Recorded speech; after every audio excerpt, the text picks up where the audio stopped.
Good morning, city officials and council. Thank you for allowing me to speak today for a few minutes. My name is Dan DeWitt. I'm not a local resident of this community, and quite frankly, this is the last place I thought I'd find myself today. But I'm here today because I'm highly concerned and upset with this council's recent decision to not place an emergency ban on motorized scooters. 3 nights ago, I received every parent's worst nightmare, that phone call that my child was involved in a serious accident. My 11-year-old daughter was vacationing here with her mother, and they were both seriously injured while riding a motorized scooter on the boardwalk. I have spent the last few nights sleeping in a hospital couch next to my daughter in the intensive care unit, praying that she would be okay. My daughter suffered multiple life-threatening injuries, including a ruptured spleen and internal abdominal bleeding, as well as a head injury. Her mother was knocked unconscious and fractured her skull in multiple places. These are not insignificant injuries. I've been a firefighter for 17 years. These injuries are worse than most automobile accidents that I've responded to. A nurse at the hospital told me that she's seeing as many as 5 injury victims in a day. That's just one hospital. The beach boardwalk is not an appropriate place for such high-speed, non-regulated motorized scooters. My understanding is that you've ignored the warnings of public safety officers who indicated that these scooters on the boardwalk are dangerous. They are dangerous. I plead with you today to reconsider your decision and ban these motor scooters from the boardwalk immediately. Thank you. Scott Chipman will be followed by Hud Collins. Well, good morning. On Saturday, my son, who's a religious leader in Linda Vista area, and there's several hospitals in that area, was called by a religious leader in Arizona saying that a couple of his parishioners had been admitted into the hospital, and asked if my son could go and visit them and pray over them, which he did. And then he came and called me and said, "Hey, did you know how dangerous these scooters are?" And of course I do, because I was here when you guys made your decision to ignore public safety officers. We have created an attractive nuisance. Tourists who come to the boardwalk area see these scooters and say, "Wow, this looked like fun." These are not last mile or first mile rides. These people are using these as playground equipment, and they don't know the culture of the boardwalk. They don't know how busy it is. They don't know about all the cross traffic. They don't know how people can become aggressive on the boardwalk. You say that you are for education and for public safety. Our own council member is setting a horrible example by riding illegally. The boardwalk is much more dangerous than the sidewalks, and scooters are not allowed on sidewalks. The only speakers who spoke in favor of the scooters were business people in the business, employees, whereas the public, lifeguards, police officers, public safety officers came and spoke and gave you a recommendation that you ignored. That's unbelievable. I hope records are being kept about all of these injuries. We recommend you revisit this issue immediately and correct the mistake you've made, so a father like this doesn't have to come up here next week and give you the same report. Thank you. Thank you. And of course, we just saw that one of my worst fears has happened. This 11-year-old had a ruptured spleen, wasn't diagnosed apparently for 36 hours as she bled internally and almost died. And when they said 5 injuries a day, what he neglected to say is that is from scooters on the boardwalk. And I am wondering where on earth all these education ambassadors are. What kind of example we're setting on our own city council members and ignoring public safety. I am appalled that this happened. I am calling, we didn't even get anything scheduled for July after we asked for something.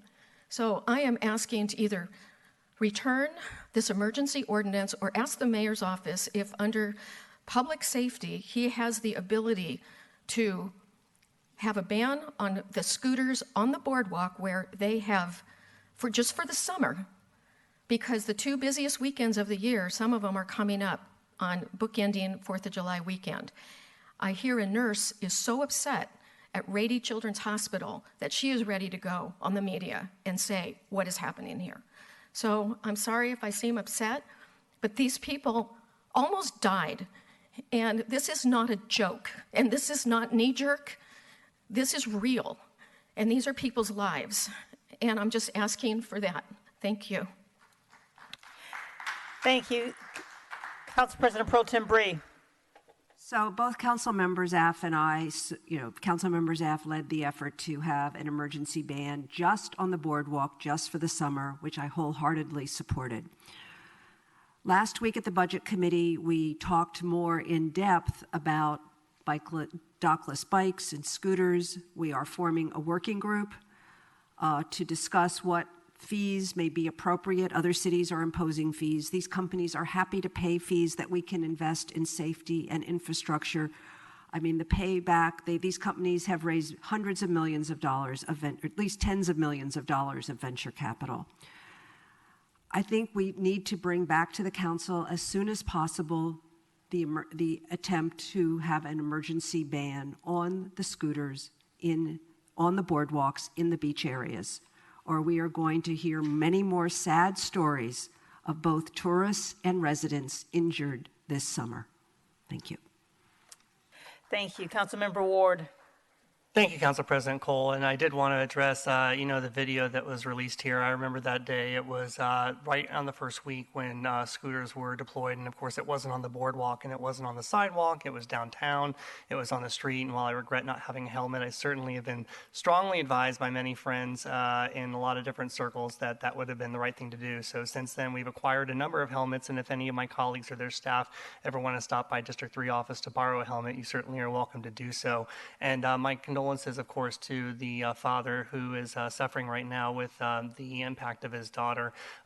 Just the other week, actually it was last Friday, we had a serious incident over here on 2nd and A by a car that struck and really almost killed a young woman that was crossing the street here too right now. So we have a lot to do around trying to meaningfully keep safe all of our public spaces, and I want to make sure that we continue to do so. I appreciate Councilwoman Bree bringing the questions forward. Hope that our working group can work on a number of public safety regulations in tandem with our Public Safety and Livable Neighborhoods Chair, and that we can get an adequate permit fee to be able to help to address some of the compliance officers and other public safety officers that can make this a workable facility and function here in the San Diego community. Thank you.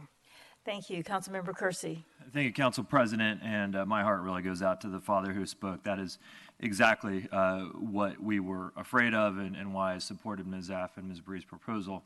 I would ask that the companies immediately respond with what they are doing to prevent such incidents that we've seen here in terms of education, in terms of outreach, and what they are doing while we are working on addressing this issue at committee. They don't need to wait for committee. They don't need to wait for a council hearing. They don't need to wait for legislation. They can immediately respond with what measures they are taking today to ensure that their product is safe. This cannot continue, and I can only say that if this does continue, there will be a public outcry, and this council will be forced to take action that is probably going to go beyond what these guys would like to see.